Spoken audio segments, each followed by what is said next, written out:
Hey guys, Brian Karp, sales giant, a literary millionaire, mailbox money on a Sunday, getting ready for the Chicago Bear game to watch the game with Brody and Brock. And I'm just jumped down into the office to do some numbers for one of our clients. One of our clients purchased a rental property from us about 5 years ago, and it's been rented with the same tenant. The tenant is leaving in November, and the landlord is super anxious, as I would be as well, to get it listed as soon as possible, right? And usually it takes about 30 days or so to find a new tenant. Heading into December and January and the end of the year is always much harder to rent a unit. I could just tell you from Jessica and myself portfolio, we always have more trouble. Usually takes 2 months, 3 months sometimes towards the holidays. Many people aren't moving around. Even though homes sell all year long, generally people with rentals, they don't like to move around the holidays. So I always encourage all my landlords, if you do set up a lease, try to make it a 14-month lease so you don't have a vacant unit heading in November, December. But in any event, this client is coming up in November and they want to get it rented. So our goal is to get it up and running towards the end of September, which will give us a full 30 days to market it and hopefully find an amazing tenant.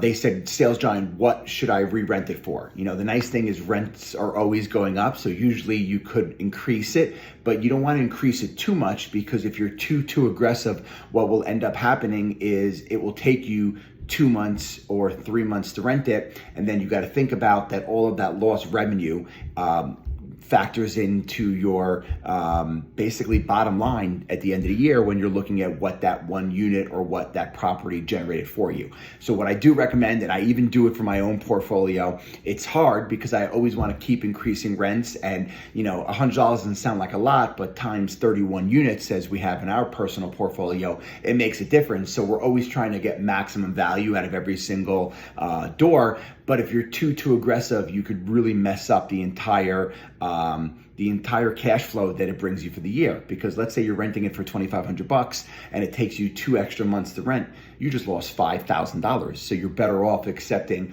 $100 or $200 less. Now, what I basically did is they have a 2-bedroom, 1-bath house. So what I did is I looked at any other 2-bedroom, 1-bath houses that have rented in the last year in that neighborhood. You can look at that entire school district if you wanted to, if there's not enough data readily accessible for you. The things you want to factor in, and I say this when I'm comping houses for people, it's kind of like making a stew, right? When you make a stew, there's a lot of different ingredients, and that's what I mean when you are comping a house. There's different ingredients such as bedrooms, bathrooms that help factor in the value. It's the same thing with the rental. It's going to be number of bedrooms, right? That's big. Number of bedrooms, number of bathrooms, square footage, updates, right? Is the property completely updated? Is it completely original? And then also what factors in, you'll never see this with a sale, is what is included, right? Is the tenant responsible for paying the heat? Well, that's a big thing. If the tenant's responsible in New York for paying the heat, they're generally going to,